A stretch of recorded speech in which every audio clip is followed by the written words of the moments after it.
Hello and welcome to the Radio Shop. Today on this episode of the Radio Shop, we're just doing a little test video here and a test upload with the different cameras.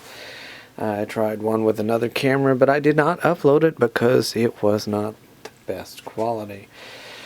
We're trying it this way. Today on the bench, on the Radio Shop, we have a Philco 3710. That's a 1937 Philco teledial. I call this a teledial. I don't know what other people call it.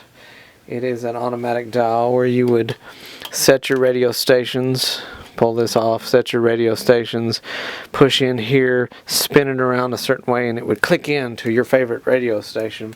Not sure what these are set to. When I tried it out, it seemed that only one position would actually click in, so it acts like they're not set.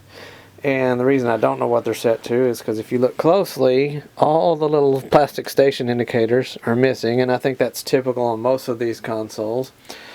This is a nice wooden console with a fairly nice cabinet. This is just the chassis and speaker. It has been recapped. I had to rebuild the pilot lamp sockets because they were all gummed up and shorted and the wire had come off, broke off on some of them. Some of them I was able to leave the original wire and fix the socket. Some of them I had to add some new wire on. Okay, here we are running. From what I've seen on the internet, the little glow indicator there for the station indicator are not very bright on these units. But it is a neat concept on these Philcos where they have a dial lamp with a slit, and that is your dial pointer.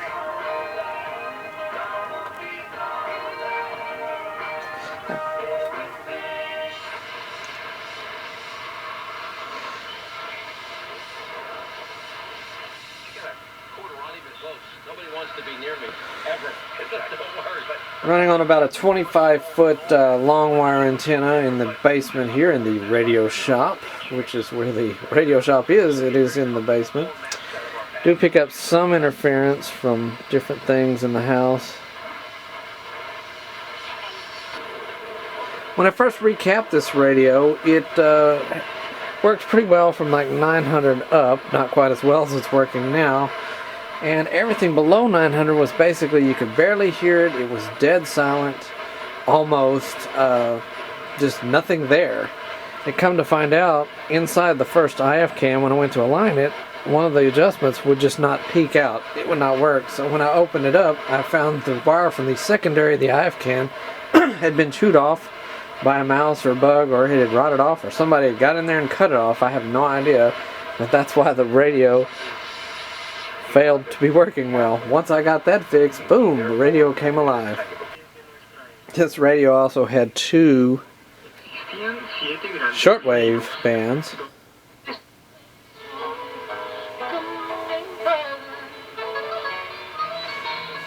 I'm not sure where that is, but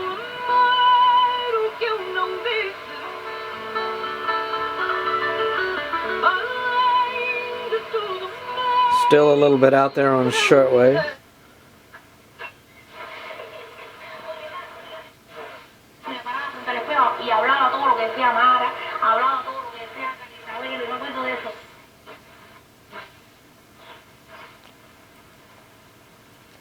Just a little shortwave there.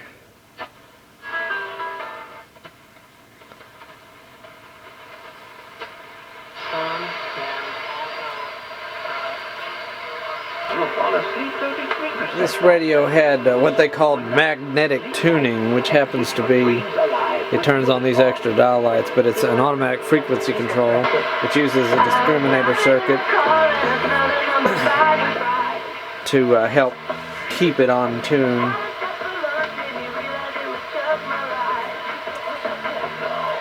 This is just the chassis and speaker, the cabinet I have across the shop.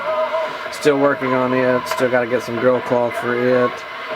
And this is about ready to go back together.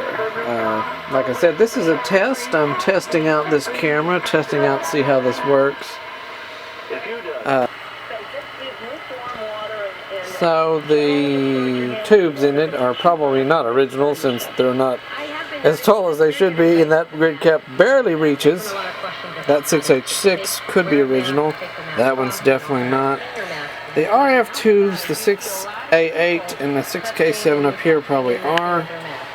These are probably close to the original tubes that were in there. At least they're the shape that would have been in here.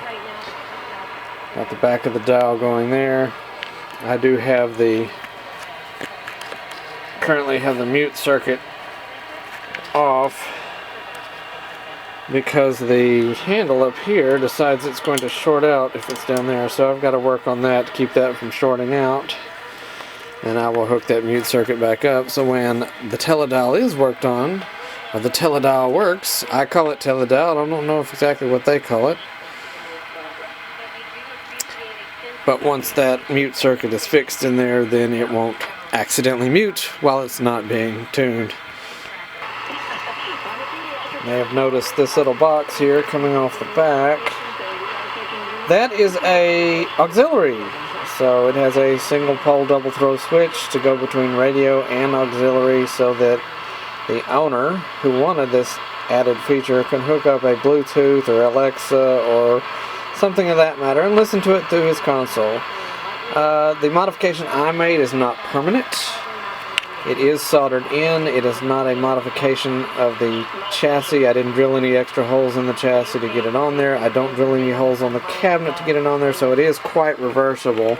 I know people don't like to add things to radios because it devalues them, but if the owner wants it and it's their radio, I will add it to it. But I do it in such a way that can be reversed if somebody wishes to do so down the line. A little bit of close-up at the dial and that indicator. We're about at 740, which the other night I was picking up Zoomer radio from Toronto on 740, and that may be what we're hearing right now. Was playing old-time radio, so very interesting to hear old-time radio on an old-time radio. Well, this has been a test. We're just going to see how this works, and be prepared to see some radio repair videos coming up here on the Radio Shop.